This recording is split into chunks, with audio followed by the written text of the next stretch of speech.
le malade guérira. Ok. Quelques jours après, le malade il meurt. Et ils disent non, je vais servir Dieu. Plus c'est dur, plus ça Dieu mérite. Nous, on va y arriver. Mashiach, il arrivera au 50e. Et nous, on sera là-bas. Pourquoi? Parce que nous, on descend jusqu'au 50e portail d'impureté. Internet.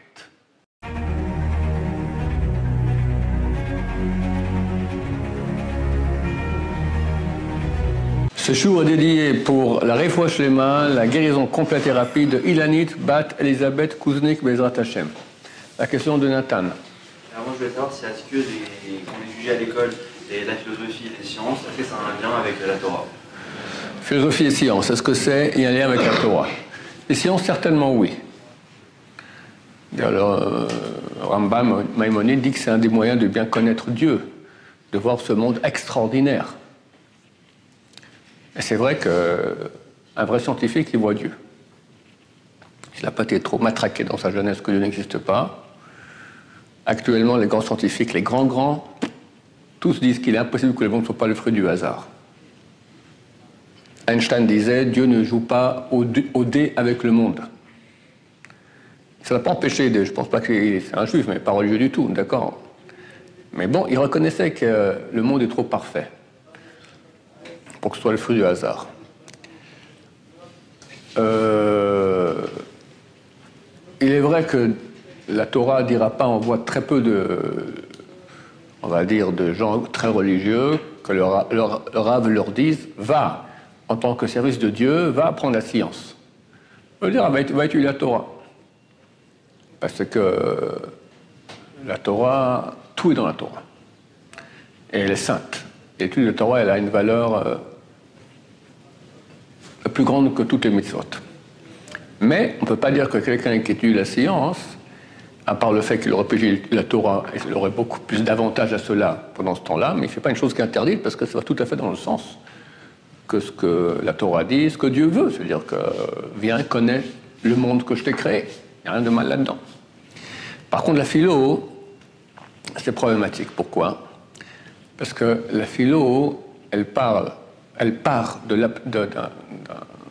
d'une base qui est que moi, avec mon esprit, je vais comprendre le monde.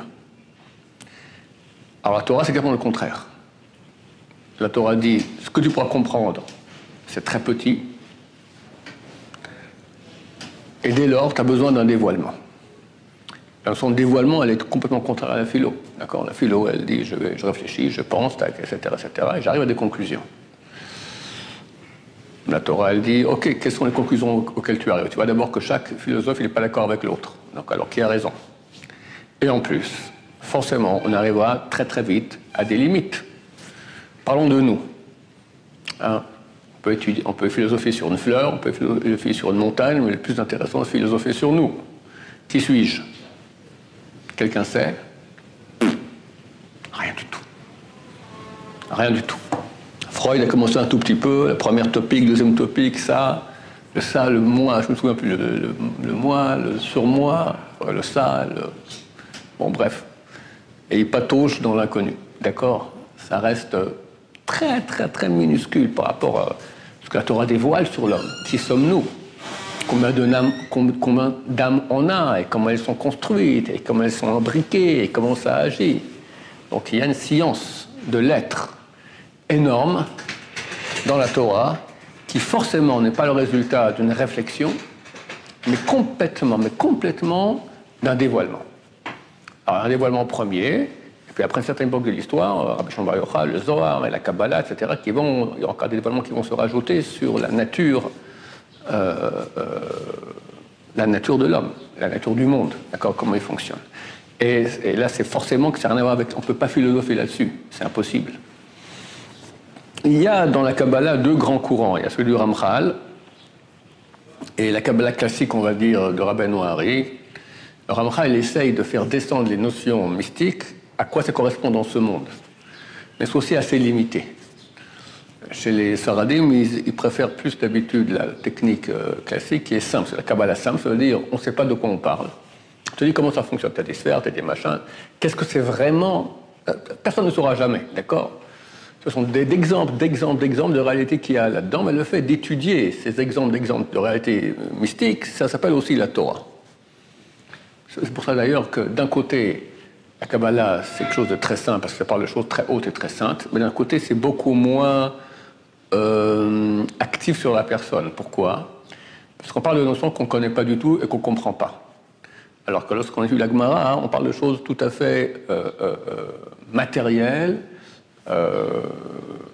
réelles devant nous, qu'on voit et qui ont une relation avec nous, tels que nous sommes, d'accord?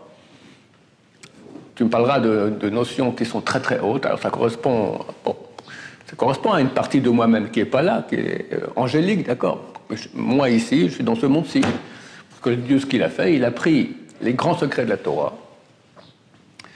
sa pensée, quelque chose de plus haut que lui et sa pensée font un, du Maïmonide, et il a habillé de notions tout à fait appréhendables et que nous connaissons. D'accord?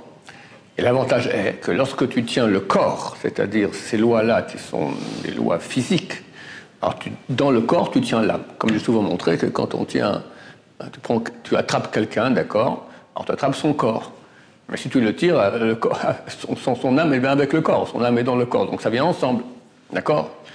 Et même quand tu tiens l'habit, alors tu tiens aussi le corps qui tient l'âme. Donc Dieu va habiller sa pensée dans une Torah qui est physique, appréhendable et qui colle avec moi. Donc le contact, il est beaucoup plus... Quand tu réfléchis beaucoup avec ta tête pour comprendre un marchand, un aramchique, tout ça, alors c'est des notions que tu connais, et vu que tu fais un effort considérable dans tes méninges pour te lier avec la parole de Dieu, ça amène un flux de sainteté extraordinaire. Vous avez dû vivre cela, d'accord? Quand on sent tout à coup une sainteté extraordinaire descendre, un bonheur extraordinaire, c'est Dieu, d'accord? Le bon Dieu qui descend dans nous, et Baruch Hashem. Et ça, c'est en fonction de l'effort qui est investi dans l'étude, et en qualité et en quantité, et par du fait que la Torah est une chose qui est sainte, donc elle apporte la sainteté, chose que tu n'auras jamais par la science, et encore moins que la philo, qui est un mensonge. D'accord? La science, elle peut être vraie. La philo est un mensonge forcément, parce que, alors peut-être des fois, ils ont eu une bonne réflexion sur un sujet. Ok, mais c'est du tâtonnement de gens aveugles. Au lieu de suivre les gens aveugles, suis la lumière de Dieu. Tu dévoiles le coup, tu veux, voilà, je te donne tout est là, vas-y. Il suffit d'apprendre, va aller Shiva, t'apprends, et voilà, tu sauras tout, Bezrat Hashem. Sans parler des hauts niveaux des salles d'Israël qui arrivent, ça s'appelle Roi HaKodesh, par l'étude de la Torah. Surtout. Il y a des gens qui croient, ils m'écrivent, je vois un kabbaliste, d'accord? Pas tous les gens qui étudient la Kabbalah, ils ont des pouvoirs. C'est très rare. Les gens qui ont des pouvoirs sont des gens qui sont saints. La sainteté, elle provient de l'étude de la Torah avant tout. Avant tout. Alors Baba Salih, qui est très certainement étudié la Kabbalah aussi, mais il connaissait toute la Torah par cœur. Son fils Baba Meir, il doit être Mashiach, connaissait toute la Torah par cœur, toute la Torah. Et on parle maintenant de la Gemara, du Yerushalmi, du Shulchan Aruch, d'accord, des Midrashim, de tous les poskim, etc. Et ça leur donnait une sainteté tellement grande qu'ils avaient non seulement un pouvoir de voir des choses que le commun des mortels ne voit pas, mais aussi même d'agir. Vu qu'ils sont aimés de Dieu, alors ils prient à Dieu, et Dieu obéit. D'accord? C'est marqué, il dit bien obéit, c'est marqué Tzadik. Gozer, il décrète et Dieu exécute. Phénoménal. Bien sûr, avec beaucoup d'humilité, de demande à Dieu, on est à plat, on demande si Dieu veut bien, d'accord? C'est pour cela que très souvent, il y a j'en profite, c'est une petite parenthèse, mais des fois on va voir des tzadikim, et on va dire, ouais, quelqu'un vient, je sais pas moi, il vient pour un malade, d'accord? Alors il dit, le malade guérira. Ok. Quelques jours après, le malade il meurt. Alors tu dis, il s'est planté, le rabbin, d'accord? On dit qu'il a Roi HaKodesh, il a vu tout à l'envers. C'est une erreur. Pourquoi? Parce que ce type de tzadikim, pas tous, hein, c'est plus la chassidoute qui agit comme ça, il se base sur ce que je viens d'expliquer, qu'un tzadik, il tranche, il décrète et Dieu exécute. Alors, il ne fait pas une prière à Dieu, Dieu, s'il te plaît, je t'en supplie, envoie la réfoua Shema à cette personne. Il dit, elle guérira, je tranche. Bon, alors des fois, Dieu écoute le décret du tzaddik, et pas toujours. Il y a des cas qui ne sont pas... Voilà. Alors, Abou m'a dit certaines maladies, il m'a dit lesquelles, je ne vais pas vous dire ça, parce que je ne vais pas... Bon, il m'a dit que le cancer, c'est un décret de sang, on ne peut rien faire contre. Je dis, on ne peut jamais guérir, ça n'existe pas. Je dis, mais il y a beaucoup de cas de cancer de gens qui sont guéris. On me dit, les médecins se trompent, ça ressemble, mais ce n'est pas ça. Donc lui, il voyait très très bien, hein. Il voyait exactement qui, quoi, comment. Une fois, le frère de sa bru, le frère de la belle-fille, Rabben Sion, il a eu cette maladie. Et il souffrait énormément. Il est parti en Amérique faire des traitements, etc. Puis il est revenu et toute la famille est partie avec Rabben Sion à l'aéroport pour savoir au Hachem que tout allait bien. Tout le monde était content, applaudissait. Le Rabbi a fait une tête. Et il a vu tout de suite que non, il n'y a rien du tout. D'accord. Et je sais qu'il a pris énormément et ça n'a pas marché. D'accord, le type, il est décédé plus tard. Et le Rav, il m'a dit, voilà, il y a des cas où on peut... Ma belle-mère, à l'époque, elle est morte d'un cancer de l'estomac quand j'avais 30 ans. D'accord, il a fait environ 1000 brachot, le Rav, on l'a bombardé, d'accord. Mais il m'a dit, il y a des fois où c'est un décret de sang. Donc c'est pas qu'on fait ce qu'on veut dans ce monde quand on veut. Alors un sadique, il tranche, mais peut pas non plus, c'est pas le bon Dieu. Mais il peut faire des choses très très puissantes, très très puissantes.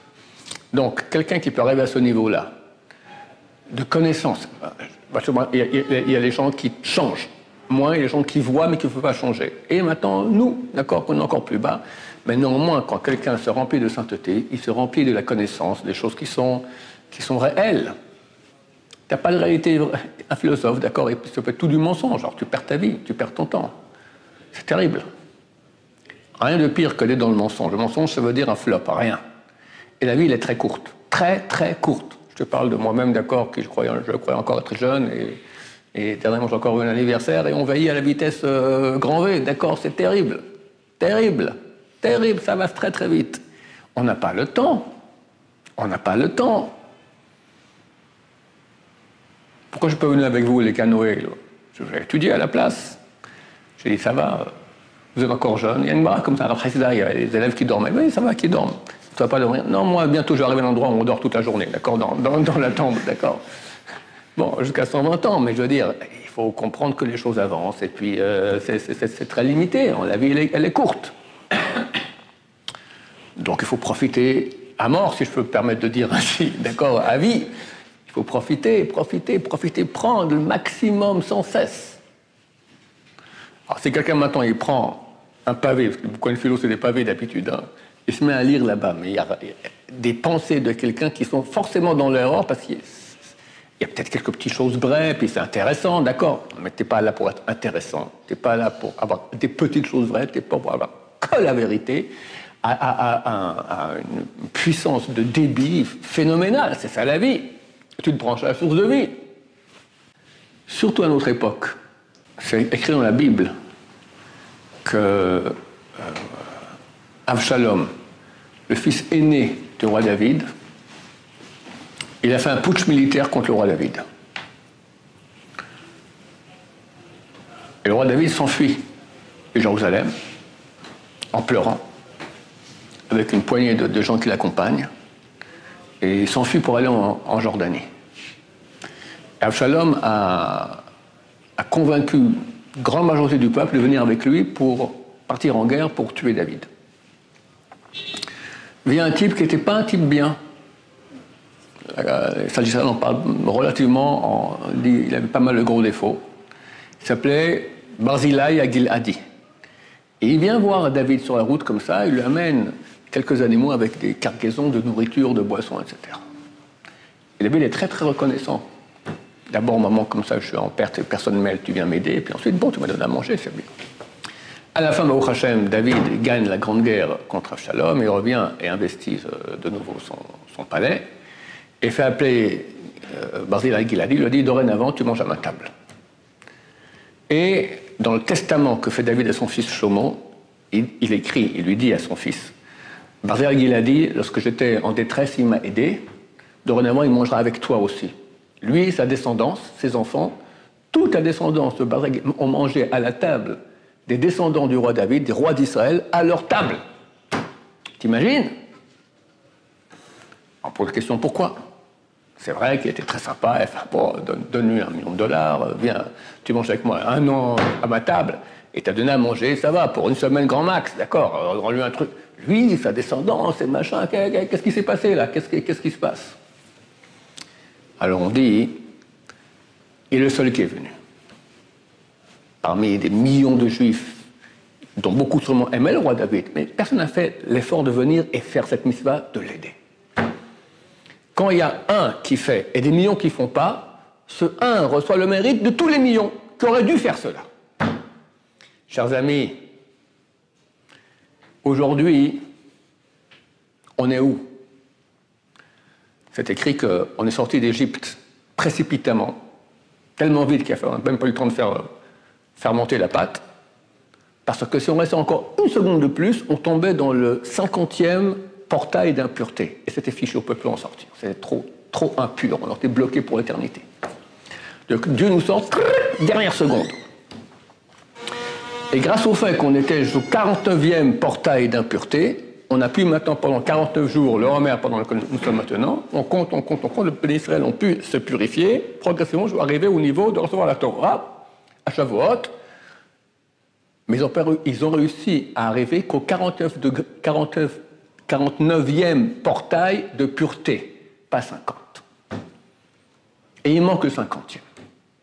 Et le roi Salomon a dit, Erkera, je vais fouiller, je vais arriver au secret, les plus grands secrets, c'est Paradouma. C'est dans le 50e portail de pureté qu'il y a là-bas des secrets extraordinaires. Je vais y arriver. Et il dit, le roi Salomon qui est le plus sage de tous les hommes, il a dit, c'est encore très loin de moi. Nous, on va y arriver. Mashiach, il arrivera au 50e. Et nous, on sera là-bas. Pourquoi? Parce que nous, on descend jusqu'au 50e portail d'impureté. Internet. Leicester. Mais tu me dis, mais nos sages, nos ancêtres qui étaient beaucoup plus grands que nous, ils ont reçu la Torah, ils n'ont pas réussi, on a dû les prendre d'urgence avant qu'ils arrivent au 50e. Ils sont restés qu'au 49e. Alors nous, on rentre dans le 50e. Oui, mon cher ami, pour recevoir le 50e, il faut descendre jusqu'au 50e. Alors on est fichus. Si eux étaient fichus, plus fort raison que nous, on sera fichus. Non. Eux n'avaient pas la Torah. Nous, on a la Torah. À cette époque spécialement, où nous sommes très proches de la venue du Messie, tout le monde en parle. Le mal devient le plus grand mal de toute l'histoire. On est au 50e, on est enfoncé, regardez autour ce qui se passe, mais il n'y a plus rien. On ne peut pas voir un message sur Internet, quelque chose, savoir si c'est vrai ou faux.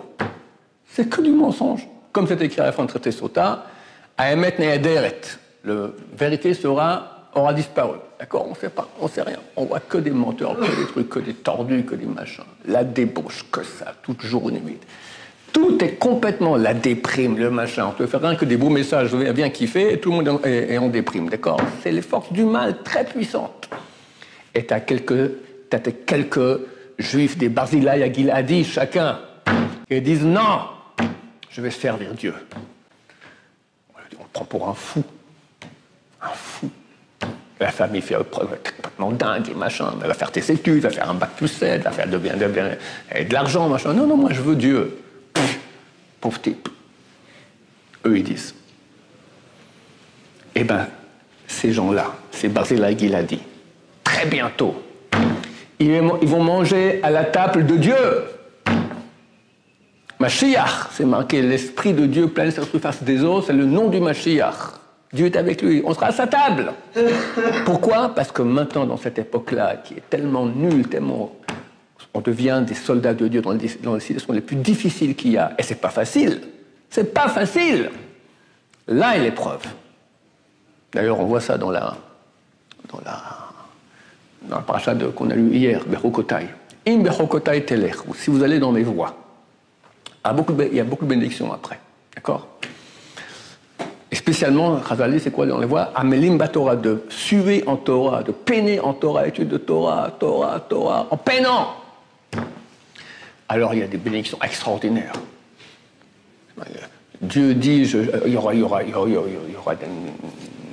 beaucoup d'argent, beaucoup de fruits, des légumes, tout ce qu'il faut, il y aura le bonheur, il n'y aura pas de maladie, etc. Et Dieu dit, je me promènerai avec vous au paradis. On ne prend pas la main, on se bat avec quelque chose d'extraordinaire. Les sages Israël posent la question, c'est marqué, il n'y a pas de mérite dans ce monde de récompense des mitzvot qu'on fait. Parce que les mitzvot qu'on fait, c'est un impact infini. C'est dans la divinité, c'est dans Dieu. Comment tu peux recevoir le mérite d'une mitzvah que tu fais dans ce monde-ci? Ce monde-ci, c'est tout fini, c'est minuscule. Tu vas devenir archi milliardaire. Ok, tu auras la plus belle voiture du monde. Allez, plus belle, pour celui qui est à côté de la plaque, les plus belles filles du monde. Qu'est-ce que ça vaut à côté de Hachem, qui est infini, qui est la source de tous les bonheurs? Ce petit truc là dont tu parles, c'est la gnognotte. Chazal dit, il n'y a pas de récompense des mitzvot qu'on fait dans ce monde. Qu'Olam Haba. Mais là, on voit plein de récompenses, c'est marqué.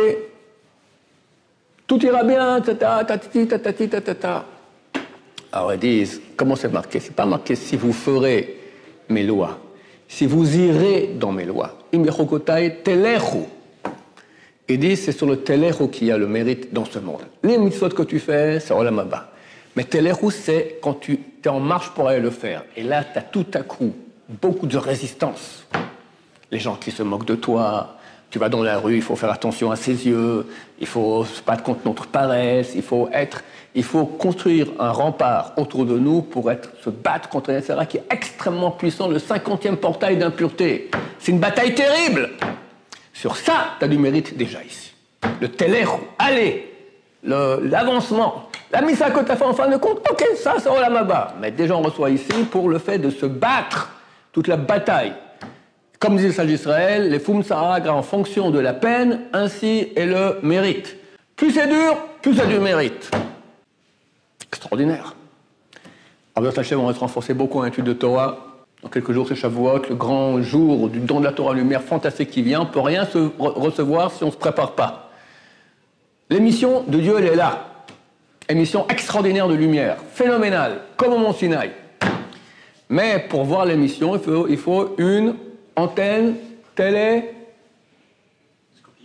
télescopique ou épiliptique, je crois, il y a non pas elliptique, elliptique, parabolique. Plus l'antenne est grande, plus on reçoit une émission bien. D'accord. Créer des antennes, on pense recevoir l'émission. Alors, c'est l'étude de Torah, faire attention à la valeur de la Torah, étudier comme il faut, et les midot. Les midot, travailler le caractère, surtout la paix entre les gens, la relation entre l'homme et son prochain. C'est l'ABC de tout. Et ensuite la Torah, parce que c'est marqué qu'au Mont Sinaï, c'est le seul endroit où on est arrivé. Alors la Torah parle de nous au singulier. Comme dit Chazal, un peuple un avec un cœur uni. Keish echad, belev echad, keish echad, avec un cœur un, comme une seule personne. Quand on est uni, alors ça mène le flux extraordinaire. Donc ça demande un travail. Parce que tu es uni avec ton copain de chambre qui ne te casse pas les pieds. Et quand il te casse les pieds, ou c'est quelqu'un proche de la famille, ou c'est dans les couches, je ne te dis pas qu'est-ce qu'il y a aujourd'hui, il y a Shem Mishmor, d'accord? Pendant le Covid ici, je crois qu'il y a trois maris qui ont étranglé leur femme. Un l'a brûlé, un l'a coupé la tête, je ne sais pas quoi. C'est tellement... Ouais. Bah, à la force dans le Covid, on est versé à la maison, d'accord. Tu vois, 1 jour, 3 jours, 3 mois, t'énerves trop. C'est de la folie, d'accord. Alors quand Dieu parle de l'amour, de la paix, c'est pas avec les inconnus, avec les gens proches. Donc il y a un travail énorme à faire, surtout avec les proches, d'amour, de gentillesse. Quand tu dis un mot gentil à quelqu'un, un mot d'estime, un compliment, tu fais Mistasé d'Oraita, de Vav, Talech Hakamora, tu aimeras ton prochain comme toi-même. Rabbi Akiva dit c'est la loi générale de toute la Torah, c'est ce que Dieu aime le plus. Le plus. C'est comme ça qu'on reçoit par la Torah. Bézat Hashem, on va être des Barzilai Giladi en mieux, du bon Dieu, Bézat Hashem, on aura la chance de s'asseoir à sa table, Bézat Hashem, très prochainement. Baruch Adonai, l'Olam, Amen, va Amen.